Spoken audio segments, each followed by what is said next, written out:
What's good, YouTube? It's your boy P Money. So Deontay, the Bronze Bomber Wilder, makes a triumphant return to the ring against Robert Helenius, needing only 3 punches to get the job done, and showing a little bit of slickness in this fight. I felt moving around the ring, making it hard for Helenius to be able to, land anything on him. And then he was in the corner. Helenius tried to go in, but left himself wide open for that short right hand that Wilder unleashed and just short-circuited Robert Helenius. As you can see in the thumbnail, when he was laying there, he was stiff, you know what I'm saying? And I think Wilder said it as well, that Helenius will never be the same, and I tend to agree. He was already like 38 years old. His quest to become the first Finnish fighter to win a world championship, I don't think that's ever gonna happen for him. But man, there was a lot of haters and doubters of Deontay Wilder after the Tyson Fury fights, So he went home, took some much needed time off, and I felt like he came back at the right time, you know what I'm saying? He's definitely a fighter that's needed in the sport. The Barclays Center looked like it was sold out, you know what I'm saying? So what a way for Wilder to come back and show the heavyweight division that he's still around, you know what I'm saying? There's one person in particular that I wanted to talk about, an article that I saw, which was utterly disgusting to me, and that was from Lyle Fitzsimmons of boxingscene. Now this dude right here, and his journalistic integrity must be called out, because he was talking super greasy in this article, saying the headline is, "Welcome back, Wilder, but you're still not a Hall of Famer." And I just find that very interesting, you know what I'm saying? Because more than likely, I've never seen any of this dude's articles other than this one, but more than likely, this would be one of those writers that was talking about Tyson Fury as the best heavyweight right now. So if you can say that from him beating Deontay Wilder, then that in itself, when you say that Wilder is not a Hall of Famer, makes you look foolish, and your journalistic integrity is bought and paid for. You know what I'm saying? Because you don't have any integrity. He's also was claiming that this fight would flop, basically, due to Devin Haney fighting George Kambosos, and no shade to those two fighters, but when the hell does the heavyweight division, when it has a fighter as polarizing as Deontay Wilder, that they have to take a back seat to a fighter like Devin Haney and George Kambosos?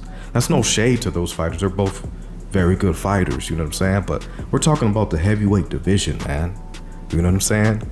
And we see why Deontay Wilder is box office, Like I said earlier in this video, it only took Wilder 3 punches to get Robert Helenius up out of there. This is a guy that just came off 2 good victories over Adam Kwanaki, and he was riding high, you know what I'm saying? Trying to live out his dream. If he would have won this fight, he would have probably went on to either fight Alexander Usyk or Anthony Joshua or Tyson Fury or someone of that nature, a very highly competitive fight. Also, Andy Ruiz, throw him in that picture as well. But man, this dude looks foolish now, you know what I'm saying? And I just am very, very proud of Deontay Wilder, you know what I'm saying? Just leading up to this fight, he stayed calm, cool, and collected, and even when they were interviewing him before the fight was about to happen, he was calm, cool, and collected. And it showed in the ring, man. He was very calm, cool, and collected. Wasn't out there just throwing caution to the wind, you know. He was very, you know, making sure that he could find that opening. And he did that. And he showed a nice new wrinkle, in my opinion, to his boxing, you know. So Wilder is still a very dangerous fighter in the heavyweight division, man. He still got that one-hitter quitter, and he proved that last night, you know. And to all the haters and doubters out there, Deontay Wilder is back, man. Just like he said, and you saw it last night. Helenius is not a pushover fighter. He may not be the top 5, but he's definitely one of the better heavyweights in the division.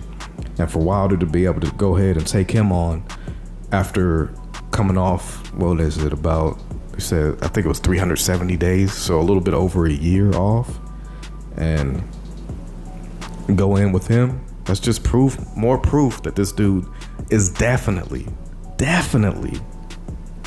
a first ballot Hall of Famer. There's no doubt in my mind that Deontay Wilder will go down as a Hall of Famer when it's all said and done. And losing to Fury twice does not diminish that.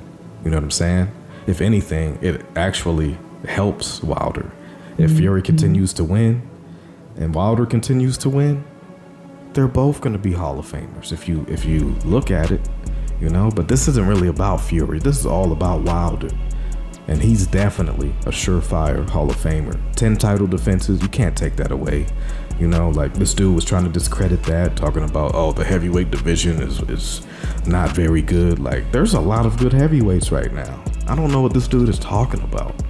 You know, it was just one of those clearly sounding like, you know, suspected white supremacists in the sport of boxing, talking that garbage. Because we all know in all of these sports, there's a lot of anti-black racism going on, you know? It's apparent. The dude don't like Wilder just because of his skin color. It's very apparent. There's no good reason. Because most people, when they watch boxing, they always want a knockout, right? That's what Wilder gives you, you know?